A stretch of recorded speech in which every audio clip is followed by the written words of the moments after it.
जय श्री महाकाल। कई लोगों ने मुझसे पूछा है कि घर में भूत प्रेत का वास हो या प्रेत बाधा हो या किसी ने कर दिया हो तो उसकी क्या निशानियां होती हैं जिससे हम अंदाज़ा लगा सके, पहचान सके कि हमारे घर में कुछ ऐसे हो रहे हैं। तो आप सब लोगों को इसी विषय में आज मैं बताऊंगा। और ये इसलिए मैं बताऊंगा ताकि हम सब कई घर में जब ऐसी समस्याएं देखते हैं तो एक चीज लगभग सेम मिलती है जिसमें प्रेतों का निवास रहता है। उस घर में कुछ बातें सेम निकलती हैं। बाकी जिनके घर में जब प्रेत बाधाएं नहीं रहती उनके में ऐसा नहीं होता है। सर्वप्रथम जिनके घर में प्रेत बाधाएं रहती हैं उस घर में कलह का वातावरण बना रहता है।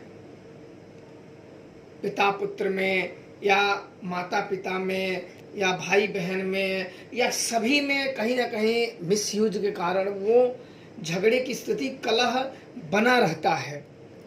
और दूसरी जो होती है कि आपस में कलह के कारण बिल्कुल वो धन संबंधित के मार्ग रुक जाते हैं और बहुत मेहनत करने के बाद अगर धन प्राप्त होता है तो वो आते ही कई मार्गों से चला जाता है।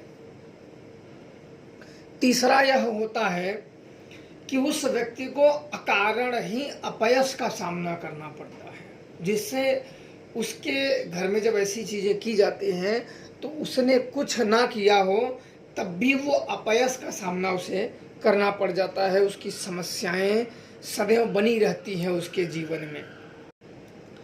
वो किसी में भी अच्छे कार्य करता है तो उसको अपयश की ही सामना करना पड़ता है।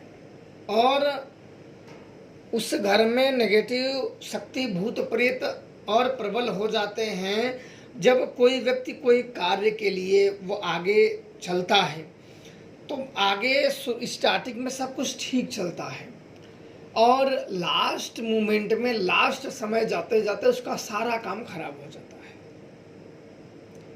इसके बाद जो चौथे कारण होते हैं, उसके घर में जब कोई सो जाता है या सो तो बहुत बुरे बुरे हमेशा सपने आना।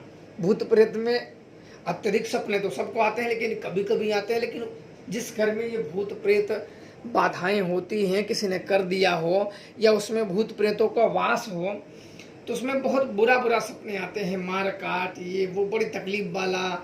और कभी कभी उसके सीने पे कोई जैसे बैठ गया हो और वो उठ नहीं पा रहा हो, या कोई फेंक दे रहा है, कोई मर गया है, कोई काट रहा है, कोई पीट रहा है, बिल्कुल ऐसे काट मार के सपने आते रहते हैं। पांचवा जो कारण है, उस घर में औरतें अत्यधिक बीमार रहती हैं और वो कलह ज़्यादा उत्पन्न करने लगती हैं क्योंकि वो निरंतर घर में रहती हैं और भूत में भी घर में ही आपके निवास है तो वो उसी को ज़्यादा प्रभावित करेगा, जो उसके कांटेक्ट में, जो उसके रेंज में ज़्यादा रहेगा। और उसके रेंज में महिलाएं ही अत्यधिक आती हैं जो उस घर में रहती हैं और वही इनका ज़्यादा शिकार बनती हैं। और जो छठा कारण है, उसमें जिस व्यक्ति के घर में भूत प्रेत का वास है उस घर में छोटे बच्चों को वह आत्मा दिखाई देती है। जो बच्चे, छोटे छोटे जो बच्चे हैं उनको दिख जाती है आत्मा, कोई आया कोई गया, कभी कभी बड़े लोगों को दिख जाती है। और जिसमें आत्मा का बसेरा है उस घर में बर्तन गिरने की, अचानक कुछ टूटने की, कुछ गिरने की, अचानक उस घर में आवाज़ आती रहती है, खटपट कुछ ना कुछ हो उस घर में, जबकि उसमें कोई नहीं रहेगा। आपको मालूम है कि इस घर में भी कोई नहीं मेरे अलावा, तब भी कोई न कोई कहीं ऊपर से बर्तन गिरा दे रहा है, कभी इधर से गिरा दे रहा है, कभी उधर से। उस घर में मतलब हलचल होती रहती है। जिस घर में भूत प्रेत, प्रेत आत्माओं का निवास हो उस घर में हमेशा ऐसी एक्टिविटी होती रहती है। इन सब के बचने के लिए तांत्रिक ही उपाय किए जाते हैं, या तो उनको कैद किया जाता है या तो उनके अन्य माध्यम से उन्हें हटा दिया जाता है।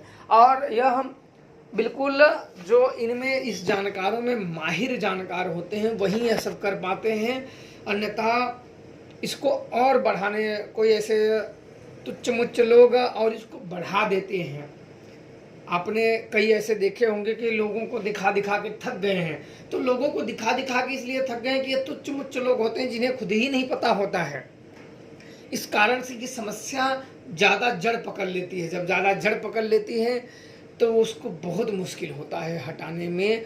कभी कभी अगर सही जानकार किसी को नहीं मिलते हैं तो बेचारा उसी में कई लोगों की जानें भी चली जाती हैं। आप लोगों ने भी ऐसे सुने होंगे, कई लोगों के घर ऐसे घटित होंगे, कई लोगों ने ऐसे देखे होंगे। तो अच्छे जानकार को ही दिखाएंगे तो निश्चित तौर पे ऐसी समस्याएं निकल जाएंगी। जय श्री महाराज।